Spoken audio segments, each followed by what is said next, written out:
Are you looking for a first-person shooter gaming mouse that looks as good as it provides the features? Well, this can become the perfect Christmas gift for someone who's looking for a new mouse in the market. I'm going to be showing you guys the Corsair M65 RGB Elite in white and my ownership with it so far.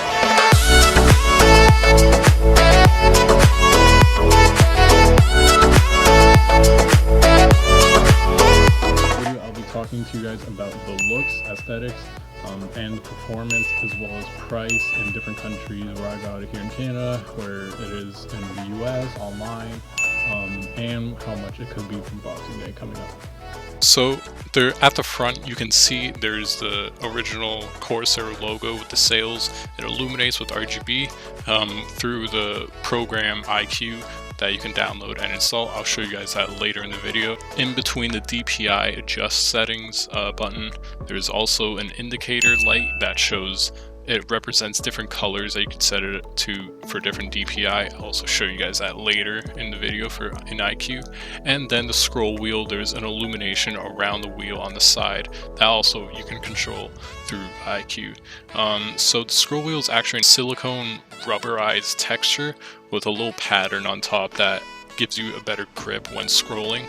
And then the DPI buttons are also a glossy, they're the same as the white part. Honestly, I didn't even know that it was a glossy texture on the top until I actually received it. If you don't like a glossy texture, if you think it'll be slipping around too much in intense games, then this probably isn't the mouse for you. But if you don't mind it like me, at first when I first bought it, my first day, I was like, this isn't really what I want. But after that, I kind of got used to it and I got more of a grip on it. So kind of in a different position, my hand I had to put it in, but I got used to that and now I'm completely fine with it. It's about 6 or 5 settings default. Total, this mouse has 9 buttons. The DPI can go all the way up to 18,000 DPI. I have no idea who would use it that high, but I use it for trolls. And the sensor is a PWM sensor, making it more precise when moving around. The length is about 11.4 centimeters by 7.6 centimeters of width, and the height is about 3.9 centimeters. So it's about the average size, maybe a little bigger than your previous mouse. It gives you a better position and feels more comfortable. Now let's talk about the sides. Now, starting off on the left side, the gray texture is more of a rough feel.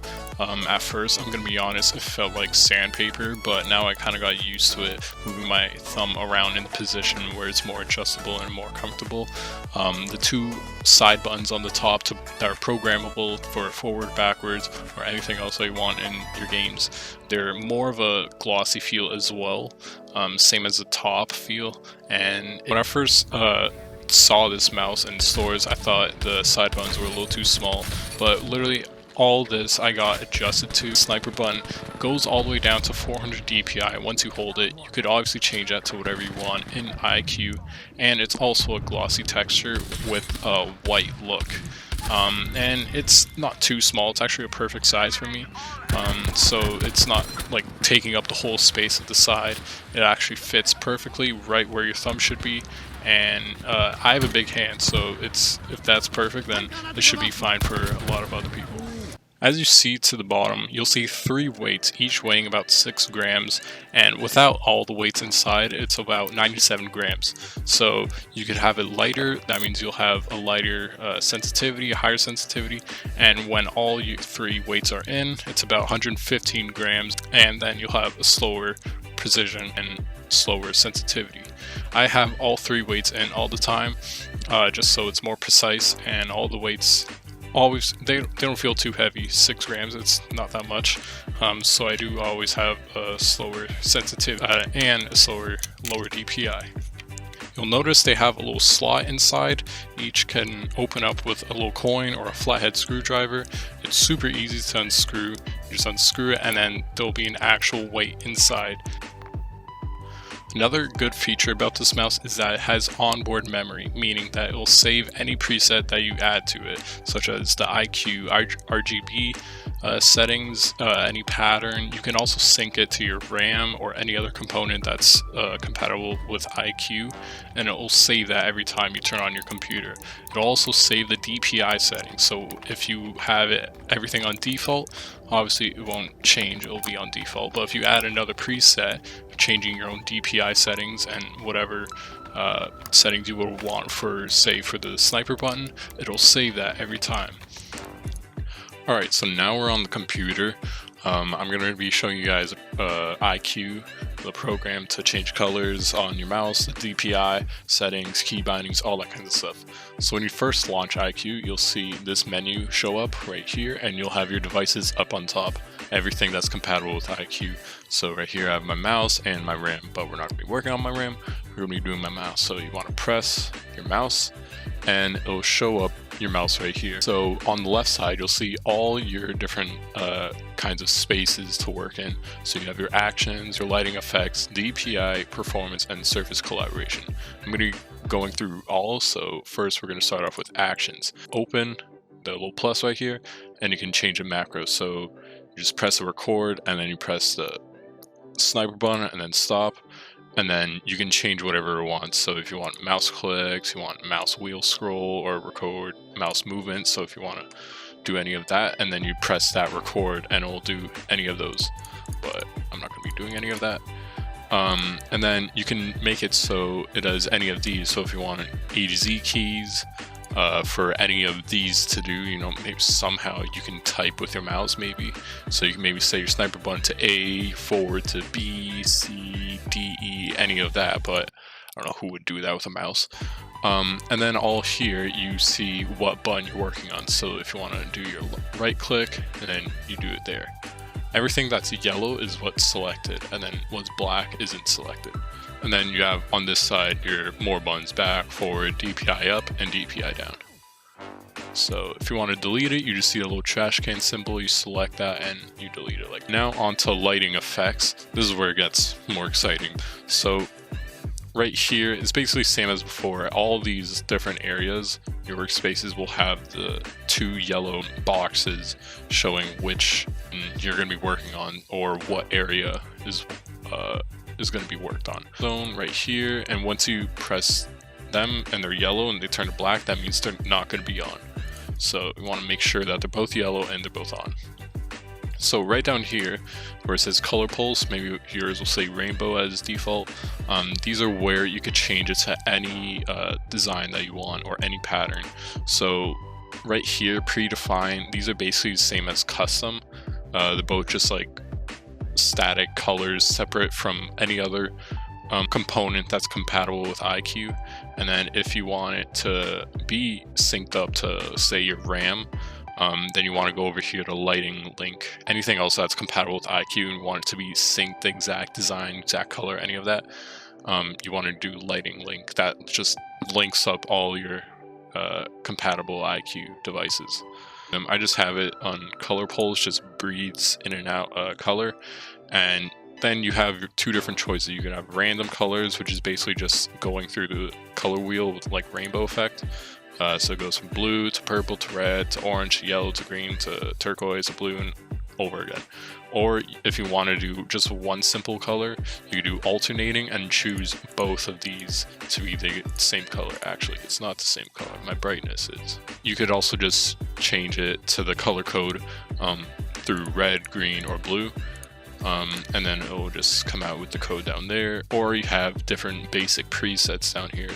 And then you have your speed right here. So if you want the effect to be breathing fast, or rain effect to be fast, or whatever, you can do that there. Or you could have it slow, but I just keep it on medium. That's basically default. And you can choose when it starts. So if it starts up with profile, which is basically where the onboard memory is, you could change it here. Or if you want it to be on a key press, but I just keep it with profile. And then if you want it to stop, say you want it to be on a click that you do on here, on key press, or on key release, but I just have it on never. So this is where you can change your DPI with the buttons following right here. Basically default, I think, is this one I set it to yesterday. Yeah, so default right here. If you want it to have a preset here, you just press the add button. Same thing for anything of any of these areas, just press the plus and then add a new workspace size. So if you want it to be selected, you have to double click on it, make sure that white circle is selected, or yeah, because you just go here and see it's just selected, but that white circle isn't on. So you want to make sure that it's selected there. So we're going to see the default one. So default right down here, these are where you can change your different DPI every time you press that up button or down button on your mouse. So right here, you can change it so this color is where right here it'll be indicating which DPI you're on. So maybe if you want 140 DPI, it'll be red. So right here, just so slow, oh my god. If you press it again, it'll go to white, which is on 1500 DPI. And then again, 3000, then 6000, and then 9000. And that's basically the highest you could go. There's only 5 different presets that you could do, and then including your sniper button 6. So if you hold that down, it'll change the color that you selected it to, so which is yellow. Basically just right here, you just drag it however you want it to be. Remember, the highest you could go is 18,000 DPI, or you could type it in. So maybe if you want 800 DPI, and say you don't want your x-axis and your y-axis to be the same, you just press this little square right here and you can change that to maybe like 600 DPI when you're looking up and down, and then X is left and right, so it'll be more sensitive than your Y. Remember, the lower it is, the less sensitive it is. The higher it is, the more sensitive. And then if you don't want them to be on, you can just press this toggle button. You can turn them all off, and maybe you say you want only 2, then you just press it and it'll jump to the very last one. What I recommend is doing your default, your very first main DPI. Basically just divide that by 2, and that should be your sniper button, because you want you want slower and more precision when looking around, and you want to have that clear target. Right, so now onto performance. This is basically not that much said here. I can change the view right there. So you can see your angle snapping. I don't really toggle that, I just leave that on off. Basically all here is on default, and then I have enhanced pointer precision. Change your pointer speed, so just more faster or slower. It's basically the same as like the Windows settings when you change your mouse. Right here, your service collaboration tool. This basically, after you're done testing all your DPI, your key bindings, macros, all that kinds of stuff, you could test it in here. So there's your pointer testing, your movement, and then your actual speed right here. So right here you see a little speedometer, I guess you could call it. You want to aim for this needle to be in the green. So all you have to do to start it, you just click on the yellow dot and you just move it side to side, and then right there, collaboration was interrupted. Oops. So you gotta wait for it to, just gotta keep on going, and then it'll say collaboration process is complete. Your mouse is now adjusted to your surface. So if you have a different cloth material or no mouse pad or anything, it'll collaborate it according to your workspace or your area. Alright, so the prices here in Canada on Amazon.ca right now, it's on sale for $55. Save $22 right now. It's been like on sale for I think almost 2 weeks or a week and a half now. And originally it's $77 here in Canada on Amazon version. Oh no, it is.